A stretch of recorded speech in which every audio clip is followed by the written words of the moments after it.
오늘 이 시간에는 피부질환별 보습제 사용에 대해서 깊게 다뤄보도록 하겠습니다.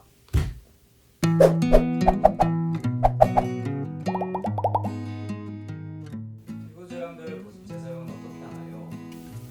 오늘 이 시간에는 보습제 사용에 대해서 한번 심층적으로 다뤄보겠습니다. 상처에는 두 가지 종류가 있어요. 뭐냐면 깊은 상처랑 옅은 상처가 있어요. 깊은 상처라는 건 뭐냐면 표피층 그 밑에 상처거든요. 화상이라던가 열상 같은 것들, 상처가 나서 피가 나잖아요. 그러면 깊은 상처예요. 그래서 벗겨진 거죠. 표피층이 벗겨진 상처, 깊은 상처. 그 상처를 치료할 때 옛날에는 이런 데일밴드 같은 걸 썼어요. 이게 상처 치유의 방법을 함축적으로 나타낸 거거든요. 뭐냐면 상처가 나면 소독을 해요. 소독약을 막 발라요. 그 다음에 거즈를 딱 대요. 그럼 진물 흡수하거든요. 그 이후에 이런 비닐 같은 걸 덮어요. 근데 비닐에 구멍이 뚫려 있어요. 즉 뭐냐면 바람이 통하게 한 거지. 옛날에는 상처를 치료할 때 진물을 흡수를 하고 바람이 통하게 했어요.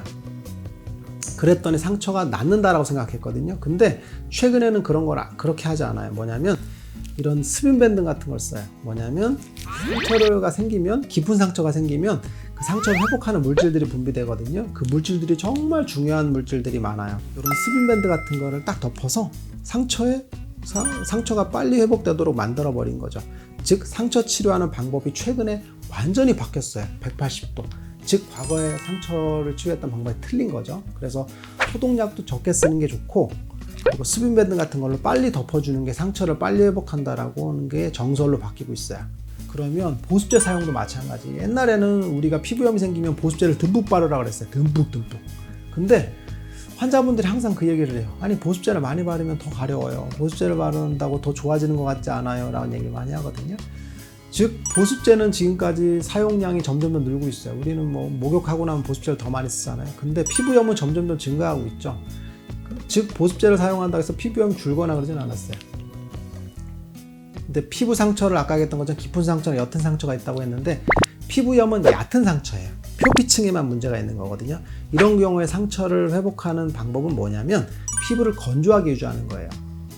피부를 습윤하게 유지해 주기 위해서 오일을 바르거나 보습제를 많이 바르게 되면 우리 몸에서 사인을 보내요. 이 표피의 상처는 회복됐다라고 인식을 하게 되죠. 그래서 상처를 회복하는 물질들을 덜 분비하게 만들어요. 그러면 상처가 회복이 더디겠죠. 그래서 피부를 건조하게 유지해 주는 거죠. 그러면 상처가 회복이 안 됐다라고 느껴서 피부를 회복하는 물질들을 많이 분비해요. 그래서 상처가 빨리 회복한다라는 거죠. 그래서 보습제를 덜 쓰는 게 좋아요. 그리고 너무 건조하다고 싶으시면 로션 타입을 쓰는 게 좋고, 크림이라던가 오일 타입을 안 쓰는 게 좋아요. 그리고 될 수 있으면 안 쓰는 게, 로션도 적게 쓰는 게 좋아요. 그래서 저희 같은 경우는 환자분들을 치료할 때 얼굴 부위 같은 경우는 알로에 젤 같은 걸 쓰게 되죠. 그래서 유분이 없는 걸 쓰게 되죠. 그러면 유분이 없는 물질을 바르게 되면 막을 형성을 해요. 그러면서 피지가 분비가 되거든요. 그래서 자연스럽게 보습층이 형성을 하죠. 우리 몸에서 가장 좋은 보습제는 피지예요. 피지, 왁스거든요. 우리는 이거를 버려요. 어떻게 하냐면 세안을 통해서 비누로 닦아내죠. 닦아낸 후에 우리는 뭘 발라요? 보습제를 또 바르죠. 즉 고급 보습제를 없애고 저급 보습제를 바르는 형태가 되는 거죠.